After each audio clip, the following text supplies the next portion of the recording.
Chapter 1. The Girl from the Village. My name is Lila Roy, but everyone in our little village calls me Little Lila. I was born in a small, crumbling mud house at the edge of the fields, where my mother lived her quiet, fading days. From the moment I could walk, I knew no other world. The cracked walls, the creaky door, the dusty lanes winding through our village, these were my home. People said it was a place of sorrow, a place where dreams went to die, but to me, it was everything, because Ma was there. My mother used to be someone. She wasn't just the sick woman in the corner of our house. She had been a singer, a dreamer, a woman who wanted to teach children and fill their hearts with stories. She'd tell me about her youth, how she'd dance under the monsoon rains, how she'd laugh with her friends under the old banyan tree. But illness came like a thief, stealing her strength, her voice, her hope. By the time I was old enough to understand, she was a shadow of herself, lying on a thin mat, her eyes still bright with love, but heavy with pain. I learned early that life wasn't kind.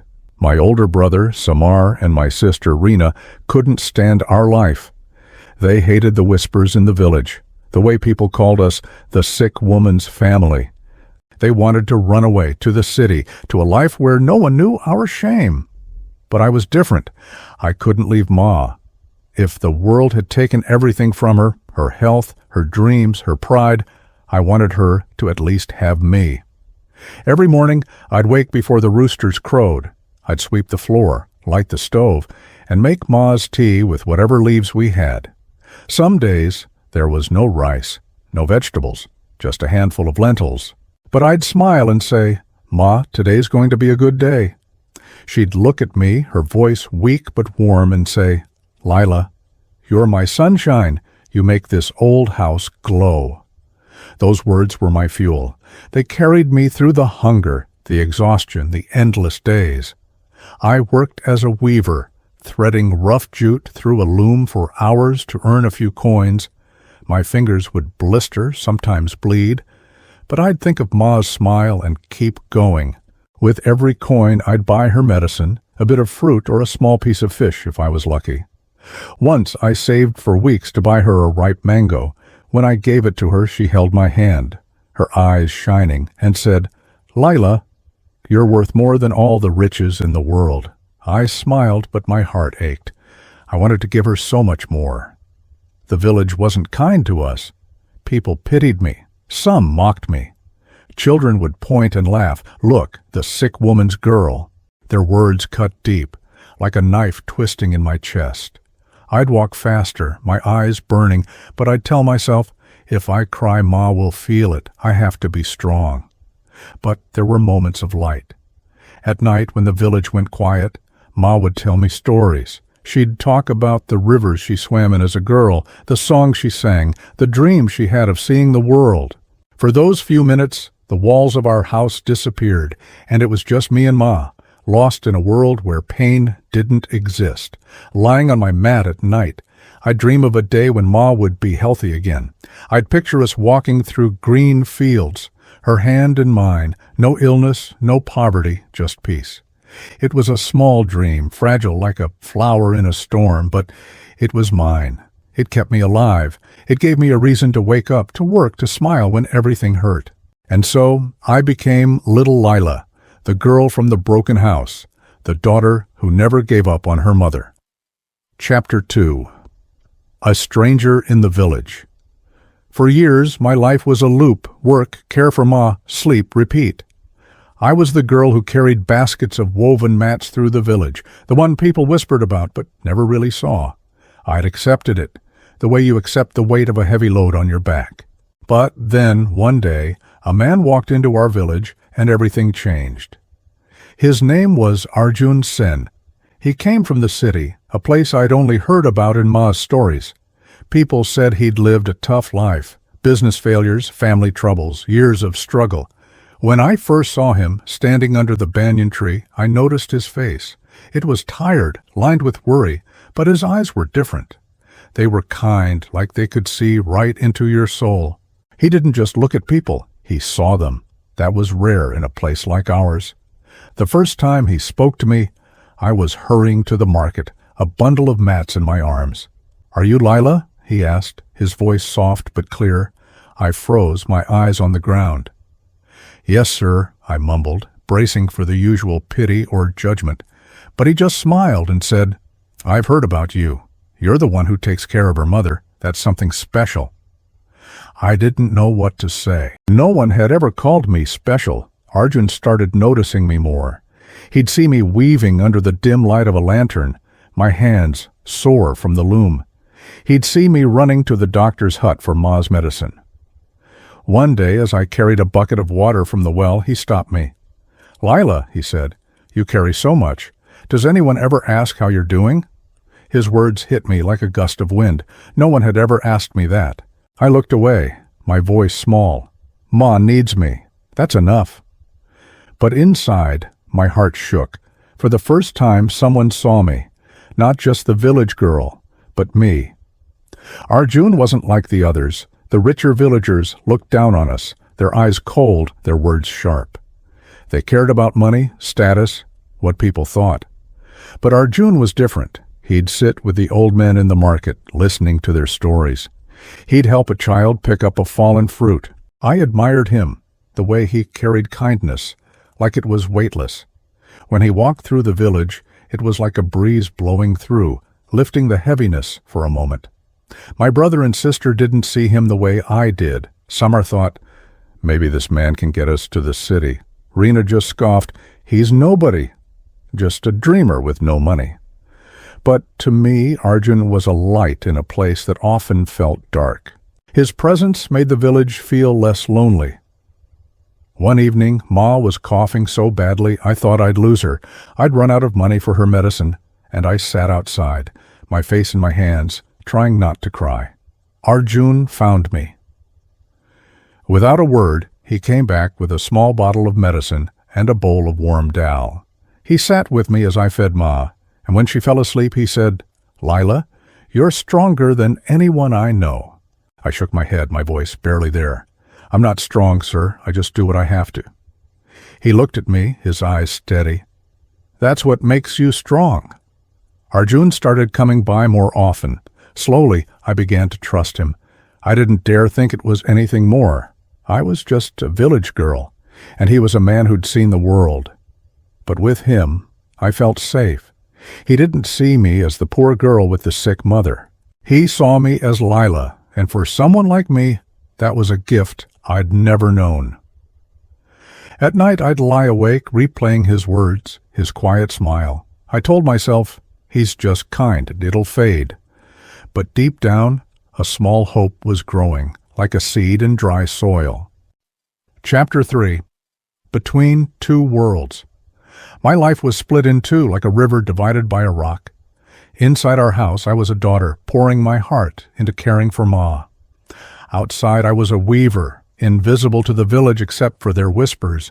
Inside, I was Ma's everything. Outside, I was just the girl from the broken house. In the village, people talked about me. Some pitied me, their eyes soft but distant. Others mocked me, their laughter sharp.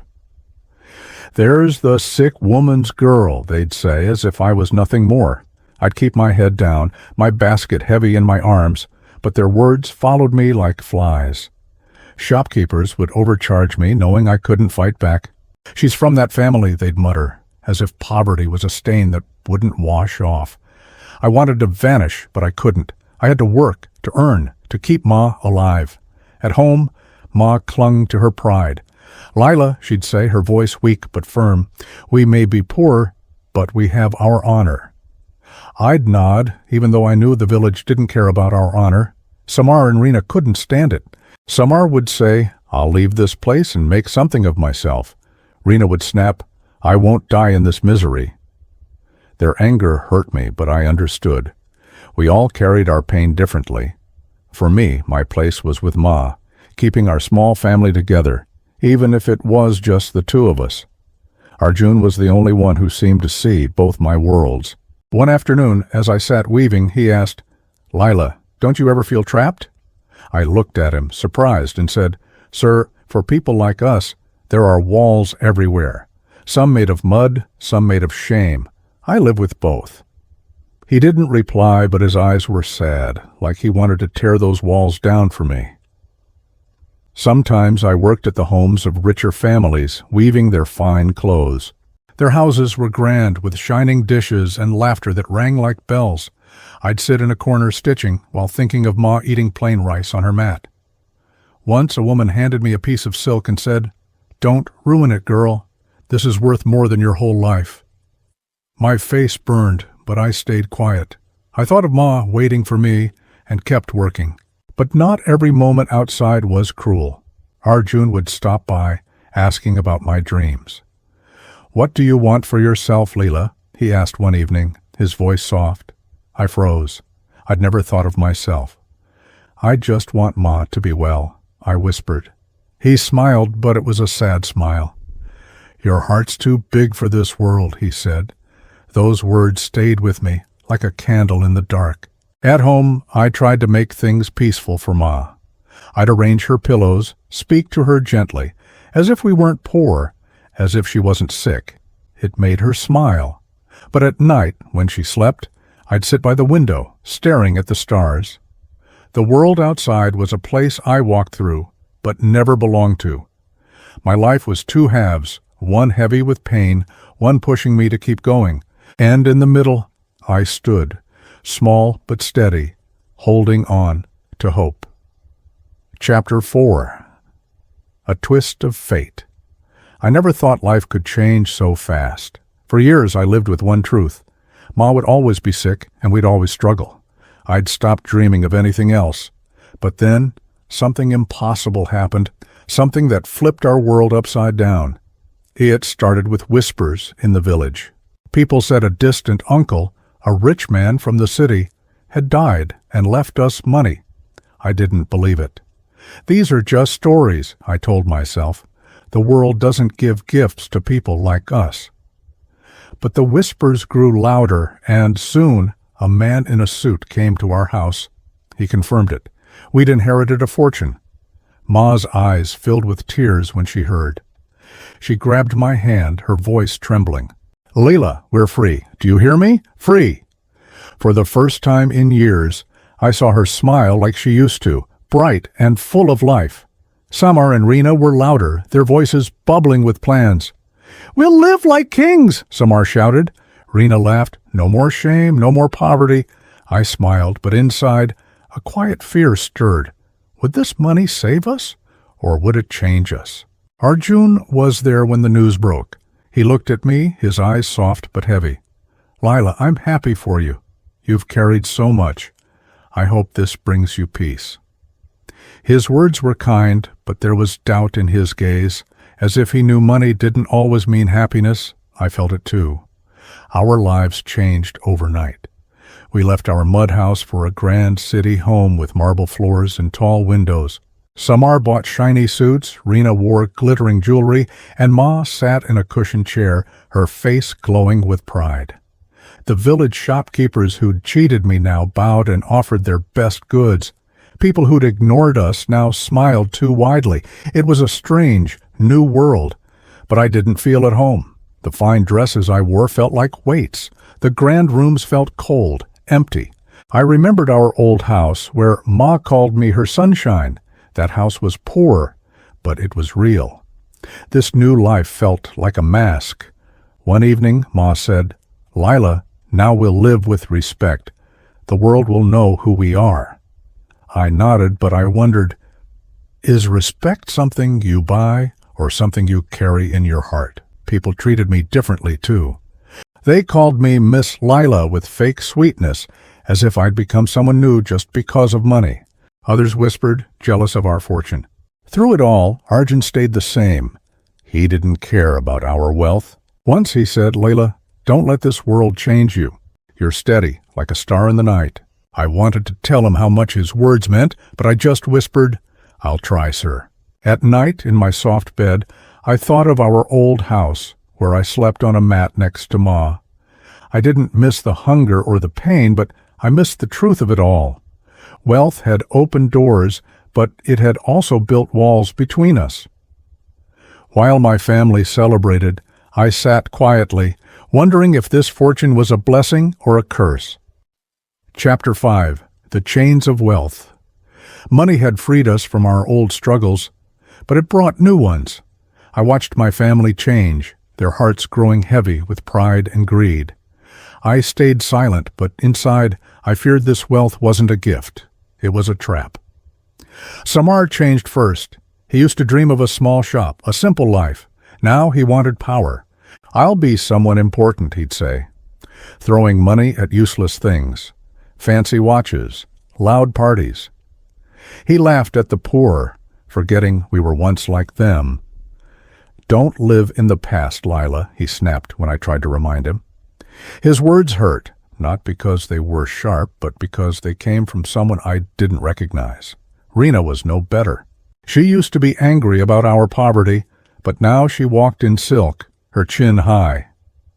"This is the life I was meant for," she'd say, chasing grand parties and richer friends. When I warned her to stay grounded, she laughed coldly. "You're too simple, Lila. You'll never understand." Her eyes, once warm, now looked through me like I was a stranger.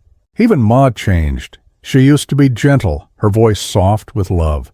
Now she spoke of status and honor. "Lila, we must never look small again," she'd say, her voice sharp with pride. I missed the Ma who called me her sunshine, the one who didn't care what the world thought. Wealth had given her comfort, but it had stolen her warmth. I tried to stay the same, but it was hard. People flattered me, saying how lovely Lila is now that she's rich. Their words felt like chains, heavy and cold. I wanted to scream, "I'm still the girl who wove cloth for her mother," but I stayed quiet. Their praise wasn't for me, it was for the money. Arjun was my anchor. When he saw me in my fine clothes, he smiled sadly. "Lila, I hope you're still you under all this," he said. I looked down, my voice small. "I'm trying, sir, but it's hard. Everything feels so different." He nodded and said, "Don't let their world steal your heart. Stay the Lila I met." His words were a lifeline, but they also scared me. I knew how easy it was to lose yourself. Every day I saw my family's laughter grow louder, but their peace grow smaller. They had money, but they argued more. They had respect, but they looked down on others. I felt like a stranger in my own home. At night I'd whisper to myself, "Money has freed us, but it's also chained us to pride." I missed our old house, not the poverty, but the love, the truth. In this grand house with its shining lights and soft beds, I felt alone. Chapter 6. Arjun's Darkness. While my family chased their new dreams, trouble was brewing elsewhere. Arjun, the man who'd always been kind to me, was sinking under his own burdens. I saw it in his eyes first, the way they lost their spark, the way his smile didn't reach them anymore. He'd always been strong, carrying his own struggles without complaint, but now the world was turning against him. His small business in the city was failing. Partners cheated him, and debts piled up. I knew that pain too well. It was the same weight that had crushed Ma years ago. One day I met him in the village market. His clothes were worn, his steps slow. He smiled, but it was heavy. "Lila," he said, "life isn't always kind." I asked, "Are you okay, sir?" He sighed. "I've seen worse. I'll get through." But his voice broke, and I knew he was hurting. As weeks passed, things got worse. His business collapsed, and people who once respected him turned away. My family didn't care.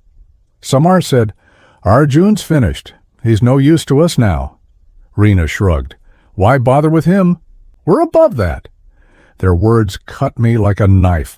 I wanted to shout, "He was kind to us when no one else was." But I stayed silent. They wouldn't understand. One evening, I went to see Arjun. He was sitting alone, his head in his hands. I sat beside him quietly. After a long silence, he whispered, "Lila, I'm ruined. The debts are too much." My heart tightened, but I took his hand and said, "You're not ruined, sir. Money can be lost, but kindness can't. You still have that." He smiled faintly. "Only you would say that, little Lila." Soon the worst happened. Arjun was taken to the city's debtor's prison. When I heard, my heart broke. The man who'd given me hope was now behind bars, just like Ma had been trapped by her illness. I went to see him. Walking through the prison gates felt like stepping into my own past. He tried to smile when he saw me. "Life's funny, isn't it? Now you're visiting me here," he said. I fought back tears and said, "You're not alone, sir. I'll stand by you, just like I stood by Ma." In that prison, I saw Arjun's true strength. He shared his bread with others. He listened to their stories. He was kind, even when he had nothing. Watching him, I thought, this is why I trust him. His heart is richer than any fortune. At night, I'd go home to my family's grand house. But my heart was with Arjun. They chased wealth. He held on to dignity. I knew where I belonged. Chapter 7. The Fall of the Roys. Wealth had made us blind. My family walked tall, wearing jewels, acting like the world was theirs. I stayed quiet, clinging to the truth I'd always known. Money could vanish as quickly as it came. I prayed it wouldn't, but deep down I knew it would. The whispers started again. People said our fortune was shaky. Samar laughed it off. "They're jealous," he said. Rena snapped. "We're untouchable now." Ma told me, "Don't listen to rumors, Lila. We're safe." But I saw the fear in her eyes. Slowly, the truth came out. The investments that made us rich crumbled. The money slipped away like sand. People who'd bowed to us now turned their backs. Samar raged, blaming everyone but himself. Rena cried, "I won't go back to that life." Ma grew quiet, her pride fading into fear. One night, she took my hand and whispered, "Lila, I thought money would save us. Why do I feel so lost?" I held her hand and said, "Ma, love is what saves us, not money." She didn't answer, but her eyes were heavy with regret. Ma's health worsened. The stress of losing everything broke her more than poverty ever had. I sat by her side, feeding her, holding her hand, just like I always had. One night she looked at me, her voice faint. "Lila, you were always my strength. Forgive me for forgetting that." Tears fell, but I smiled. "There's nothing to forgive, Ma. You gave me all the love you could." Soon Ma was gone. Her last breath took a piece of me with her. For years I'd carried her pain, given her my strength. Now I didn't know who I was without her. Chapter 8. A new dawn. With Ma gone, my world felt empty. Samar and Rena left, chasing their own paths, still full of pride. I didn't blame them, but I knew their way wasn't mine. I thought of the past, running through the village with a basket of cloth, Ma's tired smile, the nights I wove until my hands bled. I thought of the strange days of wealth, when we had everything but lost each other. And through it all, I thought of Arjun. He'd been there, always. When the village mocked me, he saw me. When I was invisible, he noticed me. When the world turned on him, I stayed by his side. Our bond had grown quietly, like a seed taking root. Now it was all I had. Arjun was still in prison when Ma passed. I visited him every week, bringing food, reading to him, reminding him he wasn't alone. One day he said, "Lila, you shouldn't waste your life on me. I have nothing to give." I smiled and said, "You gave me respect when I had nothing. That's more than enough." He looked at me, his eyes full of wonder, and whispered, "You're a gift I don't deserve." Months later, his debts were cleared. The prison gates opened, and I was there waiting. He stepped out, his face pale but his eyes alive. "You kept your promise," he said, his voice trembling. I smiled, tears falling. "I'll always be here." We started a new life, simple and small. No grand house, no fine clothes, just us. We lived in a tiny room, ate plain meals, and walked together in the quiet evenings. Arjun would say, "Lila, I thought I'd lost everything, but I found you. That's more than enough." I felt the same. For years, I was little Lila, the village girl. Now I was more, a partner, a friend, a woman who'd found peace. Happiness, I learned, isn't in money or status. It's in loyalty, kindness, and love that holds strong when everything else falls apart. At night, I'd think of Ma and whisper, "I'm still your sunshine, Ma, and now I'm shining for Arjun too." My story isn't one of riches or glory. It's a story of pain, loss, and love that carried me through. Born in a broken house, raised in struggle, lifted by fortune, crushed by loss, and saved by the quiet strength of love. I'm still little Lila, but no longer the girl of sorrow. I'm a woman who knows even the smallest light can guide you through the darkest night.